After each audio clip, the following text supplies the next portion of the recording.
আসসালামু আলাইকুম ফ্রেন্ডস। আজকের ভিডিও টপিক হচ্ছে আল্লাহর দয়া, আল্লাহর মার্সি।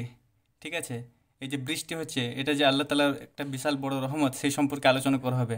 আলোচনা হবে বর্ষাকাল সম্পর্কে, এবং এই ভিডিওর মধ্যে রয়েছে আমার জীবনে একটা সত্য ঘটনা, একটা ভূতের গল্প। চলো তাহলে ভিডিও শুরু করা যাক।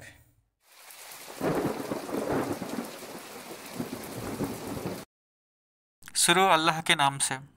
পরম করুণাময় রব্বুল আলমিনের রহমতে আমরা সবাই ভালো আছি।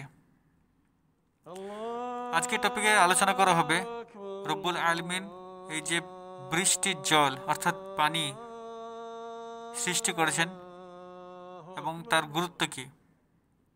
রব্বুল আলমিন সূরা আল নাহল মধ্যে বলছেন, ওয়াল্লাহু আনজালা মিনাস সামাই মাআন ফাআয়া বিহিল আরদা বা'দা মাউতিহা, অর্থাৎ আল্লাহ আসমান থেকে বৃষ্টি বর্ষণ করলেন এবং মৃতপ্রায় জমিনকে অর্থাৎ পৃথিবীকে আবার জীবিত করলেন। আল্লাহ সৃষ্টিকুলের জন্য জলকে একটা অতি গুরুত্বপূর্ণ হিসেবে বানিয়েছেন, উপাদান হিসেবে বানিয়েছেন। জল ছাড়া আমরা কেউই বাঁচতে পারি না। আমাদের বেঁচে থাকার জন্য জল অবশ্যই দরকার। হাদিসের মধ্যে বর্ণনা আছে আবু দাউদ শরীফে যে, ও Allah shower upon us abundant rain, beneficial not harmful, swiftly and not delayed. সূরা আর রুমের মধ্যে আল্লাহ বর্ণনা করেছেন যে আল্লাহ কীভাবে বৃষ্টিকে তৈরি করেন এবং কীভাবে তিনি পৃথিবীর বুকে সে বৃষ্টি বর্ষণ করেন। আমরা এই 2025-এ এসে আমাদেরকে অবশ্যই জলের ব্যবহারের সতর্কতা সম্পর্কে অবগত হতে হবে। জলের ব্যবহার আমরা তো সবাই জানি যে জল আমাদের পানীয় হিসাবে কাজে লাগে, চাষবাস, মৎস্য চাষ, বিদ্যুৎ উৎপাদন প্রতিদিনের ব্যবহারে কাজে লাগে। কিন্তু এই জলকে কিন্তু সংরক্ষণ করে রাখা অবশ্যই দরকার, নাহলে আমাদের কিন্তু ভবিষ্যতে অসুবিধায় পড়তে হবে। আমরা জানি যে পৃথিবীর 97% যে ওয়াটার, সেটা কিন্তু মানুষের পানির যোগ্য নয়, পান করা যায় না, লবণাক্ত জল। তাই 3% যে জল আছে এর মধ্যে দূষণের পরিমাণ বেড়ে গেছে। তাই আমাদেরকে কি করতে হবে, যে বর্ষার জল সংরক্ষণ করে রাখতে হবে ব্যবহার করার জন্য। বর্ষার জল আমরা সংরক্ষণ করব কীভাবে? সংরক্ষণ করার জন্য ট্যাঙ্ক ব্যবহার করতে হবে। ঘরে আমরা যে জলের পাত্র ইউজ করি, সেই জলের পাত্রের মাধ্যমে বৃষ্টির জল বৃষ্টির সময় সংরক্ষণ করতে হবে। এখন তো বর্ষাকাল চলছে, আমরা চাইলেই কিন্তু বর্ষার জলকে, বৃষ্টির জলকে সংরক্ষণ করতে পারি। তারপরে যে পুকুর বা জলাশয় রয়েছে সেগুলো যেমন ভরে আছে, এর সঙ্গে সঙ্গে নতুন পুকুর বা জলাশয় যদি আমরা কেটে তৈরি করি, তার মধ্যে কিন্তু বর্ষার জল রেখে আমরা সংরক্ষণ করতে পারি। এগুলো অবশ্যই করা দরকার, এগুলো আমাদের ভবিষ্যতে অনেক কাজে লাগবে। জল একটা গুরুত্বপূর্ণ উপাদান এবং জল কিন্তু আমাদের প্রতিদিন লাগে। তাই জলকে অপচয় করলে হবে না, একে সংরক্ষণ করে রাখতে হবে। তারপর বর্ষার যে জল, এই জল সংরক্ষণের পাশাপাশি কিন্তু জল দূষণও বন্ধ করতে হবে। পুকুরের জলে গরু মোষ স্নান করানো, তারপর থালা বাসন ধোয়া, বাথরুমের জল, এগুলো কিন্তু জলাশয়ে বা পুকুরে কিন্তু ফেলা যাবে না। কলকারখানার যে দূষিত জল, সেগুলো কিন্তু নদীতে ফেলা বন্ধ করতে হবে, তবেই কিন্তু জল দূষণ বন্ধ হবে।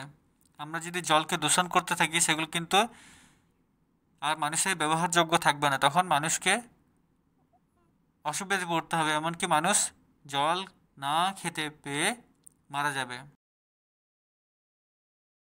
শুরু হয়ে গেছে, চারিদিক সবুজে ভরে উঠছে। আমাদের চাষি ভাইরা কিন্তু চাষবাস শুরু করে দিয়েছে। চাষবাসের জন্য বৃষ্টির জল অবশ্যই গুরুত্বপূর্ণ। তারপর মাছ চাষের জন্য তো জল চাই। আমরা তো পড়েছি ছোটোবেলায়, মাছলি জল কি রানী হ্যাঁ। তো মাছ কি জল ছাড়া বাঁচতে পারে? বাঁচতে পারে না, ওরা তো জলেই থাকে। তাই নতুন জল যখন আসমান থেকে এসে পড়ে, ঠিক আছে, পৃথিবীর বুকে, তো মাছেরাও আনন্দে কিন্তু নাচতে থাকে যে হ্যাঁ বৃষ্টি হচ্ছে। ওরাও নতুন জল পেয়ে কিন্তু আনন্দে সাঁতার কাটতে থাকে। এদিকে মানুষ যেমন চাষবাস করে শস্য উৎপাদন করছে, দেশের উন্নতি হচ্ছে এবং মানুষ নিজের জীবিকা নির্বাহ করছে, সেই সঙ্গে কিন্তু এই যে মাছ চাষ হচ্ছে, সেটাও কিন্তু আমাদের দেশের উন্নতিতে অনেক কাজে লাগে। তারপর যদি আমরা এমনি নিজেদের কোনো পুকুর চাষ করি, সেখানে কিন্তু আমাদের নিজেদের যেমন একটা আয় ইনকাম আসছে, ঠিক আছে, মাছ বিক্রি করে যে টাকা পয়সা আমরা অর্জন করছি, ইনকাম করছি, সেটা কিন্তু আমাদের পরিবারের জন্য হচ্ছে ভালো হচ্ছে, এবং তার সঙ্গে কিন্তু আমরা মাছ কিন্তু রান্না করে খেতেও পারছি। তাই বৃষ্টির জল বা এমনি জল কত গুরুত্বপূর্ণ সেটা কিন্তু আমরা বুঝতে পারছি। তারপরে এই যে জল, এই জল থেকে কিন্তু বিদ্যুৎ উৎপাদন হয়। এই যে আমি বাড়িতে বসে রয়েছি, লাইট চলছে, ফ্যান চলছে, এই বিদ্যুৎ তৈরি করার জন্য কিন্তু জল কিন্তু অবশ্যই প্রয়োজনীয়। তাই শুধু নিজের জন্য নয়, মানব জাতির জন্য চিন্তা করতে হবে যে এই জল আমাদেরকে অপচয় করলে চলবে না, সংরক্ষণ করে রাখতে হবে। ভিডিওটা বেশি বড় করবো না, ছোট্ট করে বলে দিই ঘটনাটা কী হয়েছিল। 2016 সালে আমরা যখন টিউশন পড়তাম পল্টু স্যারের কাছে, একটা স্যারের কাছে, স্যারের নাম ছিল পল্টু। তো পল্টু স্যারের অনেক কিন্তু ভূতের গল্প জানেন। তো পল্টু স্যারকে বললাম যে স্যার আপনার লাইফের মধ্যে কোনো একটা ভূতের গল্প আমাদেরকে বলুন। তো স্যার বললেন যে স্যার একবার দেশের বাড়ি গিয়েছিলেন, ওইখানে রাত্রেবেলায় যখন স্যারকে শুতে দেওয়া হয়েছিল একটা রুমের মধ্যে, তো স্যার যখন রুমের মধ্যে শুয়েছিলেন, ওই রুমের মধ্যে কেউ যেন একজন হেঁটে বেড়াচ্ছিল। কিছুক্ষণ পর স্যারের কানের কাছে একটা মহিলা এসে চুড়ি ছন ছন ছন ছন ছন করে বাজিয়ে দিয়েছিল। মানে স্যার এরকমভাবেই বলছিলেন আমাদেরকে। তো সেই ঘটনা শুনে যখন আমরা টিউশন থেকে বেরোলাম, ওই যে অমাবস্যার রাত ছিল, তারপর যে অন্ধকারে কোনো কিছু দেখতে পাচ্ছি না, তখন আমাদের বন্ধুদের একসাথে যাওয়া ঘরে, সেই ভয়ে ভয়ে ফিরে আসা, তখন আমাদের সত্যি আমাদের মনে হয়েছিল যেন আমাদের পিছনে কেউ আসছে। এবং আমাদের সে বন্ধুগুলো সবাই, যে 6 জন বন্ধু ছিলাম, সেই 6 জন বন্ধু সবাই বুঝতে পেরেছিলাম যে হ্যাঁ সত্যি এই অন্ধকারের মধ্যে আমাদেরকে পিছনে কেউ তাড়া করছে। তা হাদিস শরীফের মধ্যে এসেছে, নবীজি সাল্লাল্লাহু তাআলা আলাইহি ওয়াসাল্লাম বলেছেন যে তোমাদের মধ্যে যদি সাহস থাকে পুরোটা পিছন ফিরে তাকাও, মানে পুরো শরীরটা ঘোরাও, কেউ ঘাড় ঘুরিও না।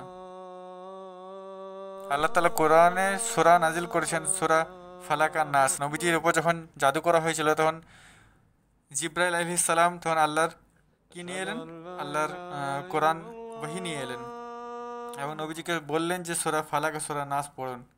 তো নবীজি সাল্লাল্লাহু তাআলা আলাইহি সাল্লাম সূরা ফালাক আর নাস পড়ে সুস্থ হয়ে গিয়েছিলেন।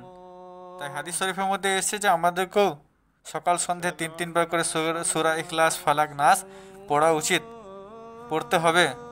তাহলে জিন, শয়তান এবং লোকেদের বদনজরির থেকে আমরা বেঁচে থাকতে পারবো। এইটা ছিল আমার লাইফের একটা রিয়েল লাইফ এক্সপিরিয়েন্স। ঘটনাটা ছোট্ট করে বললাম, বেশি বড় করে বলা গেল না, নাহলে ভিডিও অনেক বড় হয়ে যেত। এরকম যদি তোমরা ভিডিও যদি আরও ভবিষ্যতে পেতে চাও, তাহলে আমার চ্যানেলকে সাবস্ক্রাইব করে দাও আর এই ভিডিওটাকে বেশি বেশি করে শেয়ার করে দাও।